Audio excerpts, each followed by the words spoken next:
बहुत हाला करता हूँ। हाँ ए छोटू छोटू है ना, हाई ट्विंकल है और ट्विंकल ये हमारा दोस्त छोटू है। हेलो बड़ा टच मालविया रे, चूतिया कहीं के भौजी नहीं रे।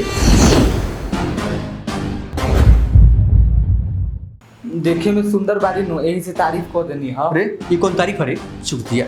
जो जाके चाय बना जो लई क्या बात ऑर्डर ली। बैठ बैठ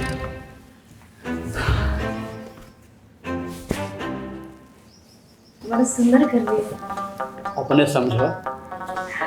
ये बेड भी कितना नीमन बा। तोहरा खातिर तो बिछौला बारी। हाँ हाँ अच्छा रुको, हम आओ तनी ठीक बा।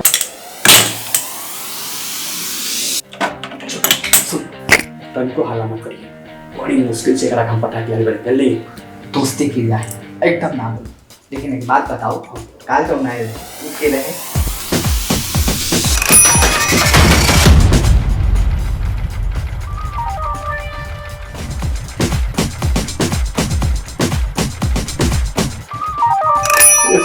फिर हाला कर रहे हैं जान दे तो चुप।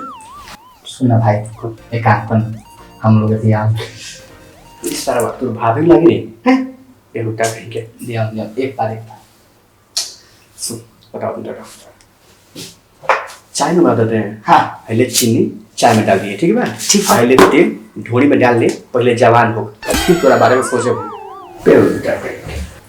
अरे साला, ये तेल अपना ढोरी में ना तोरा गाड़ी में डाल।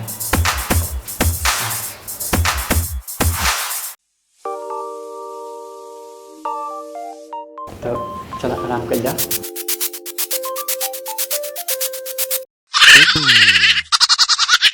ये टाइम पर फोन आता है, एक मिनट हो गया। हाँ हेलो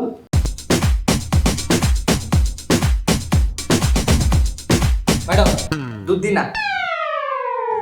ये कह रे मैडम दूध के पैसा मांगा था। पैसा? हाँ रे अब कहाँ रे,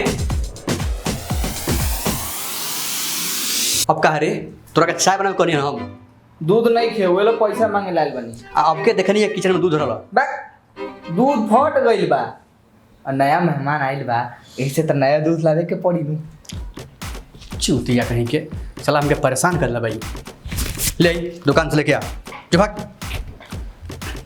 बैठा तू बैठा। कौन चक्की काटा खा तोड़ तू हैं, कि इतना मुलायम भइल जाता है हाथवा हैं। कुछ भी बोलत रहता।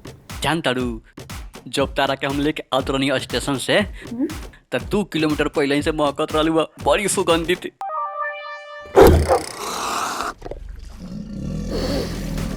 एक बात बतावा, 2 किलोमीटर से कौन ऐसा सेंटर का जोन महकत है?